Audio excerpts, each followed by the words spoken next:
लालपुर चर्चित गैंगरेप मामले में आज एसआईटी की रिपोर्ट आई है, बताइए कि क्या है इस रिपोर्ट में। मैं एक आरोपी का वकील हूं। इसमें एसआईटी की रिपोर्ट आई। एसआईटी की रिपोर्ट में कहीं अभियुक्तों के लिहाज से एसआईटी की रिपोर्ट ऐसा लग रहा है खानापूर्ति की तरफ से है। हालांकि एसआईटी की रिपोर्ट में यह बात बताई गई है कि 29 मार्च को लड़की अपने घर से निकलती है और परिजनों द्वारा 4 अप्रैल को पुलिस थाने पर सूचना दी जाती है इस चीज़ की।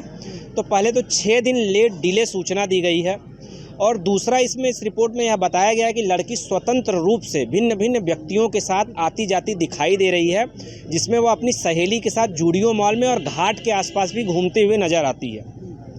और लड़की ने अपनी इंस्टाग्राम आईडी को कई लोगों से मोबाइल फ़ोन लेकर उसमें लॉगिन किया है और लोगों से मोबाइल फ़ोन लेकर भिन्न भिन्न जगहों पर बात भी किया है। और लड़की को जब पुलिस ने गिरफ्तार किया परिजनों की सूचना पर, उसको उसकी सहेली के घर से लड़की को गुमशुदगी की रिपोर्ट बरामद किया, तो उसमें लड़की अपने घर जाने से भी इनकार कर रही थी। तो आप यह भी कहा जा सकता है कि घर जाने से इनकार क्यों कर रही थी, और काफ़ी समझाने बुझाने के बाद लड़की अपने घर जाने पर तैयार हुई।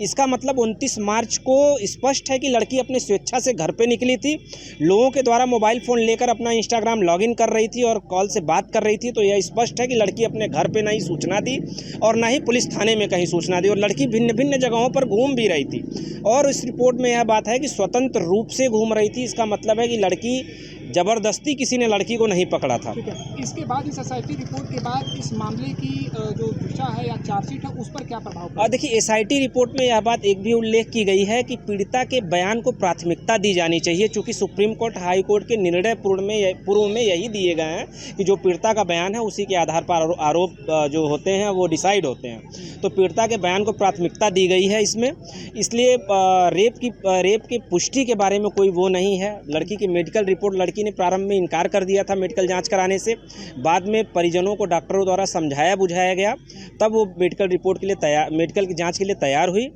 और अब आगे पुलिस को यह उसमें निर्देशित किया गया है कि वह चार्जशीट जल्दी से जल्दी जुलाई के अंत तक चार्जशीट पेश करने की उम्मीद है। हालांकि एक व्यक्ति के खिलाफ, एक एक्यूज्ड के खिलाफ इसमें चार्जशीट पुलिस ने पेश किया है, उसमें केवल बैड टच का आरोपी है, वो रेप का आरोपी नहीं बताया गया है उसको। एसआईटी रिपोर्ट से कितने संतुष्ट आप हैं? एसआईटी रिपोर्ट से देखिए, एसआईटी रिपोर्ट एक खानापूर्ति की तरह लग रहा है।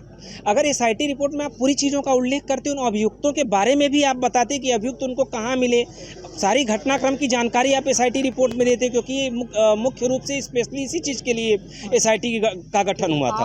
आपका जो सबसे बड़ा इसमें पहल रही है जो अभियुक्तों की तरफ से कि ये वो उन्हें फंसाया गया है, बेबुनियाद है वो, तो आपको क्या लगता है इस एसआईटी रिपोर्ट के बाद उस आधार को कितनी मजबूत? देखिए, एफआईआर को देखेंगे और एसआईटी रिपोर्ट आने के बाद आप घटनाक्रम को समझेंगे तो ये सभी को लगेगा कि ये किसी कहानी की तरह है, और ये निश्चित तौर पर कहानी ही बनाई गई है।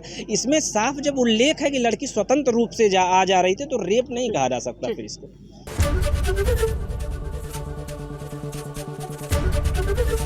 एबीपी गंगा, खबर आपकी, जुबान आपकी।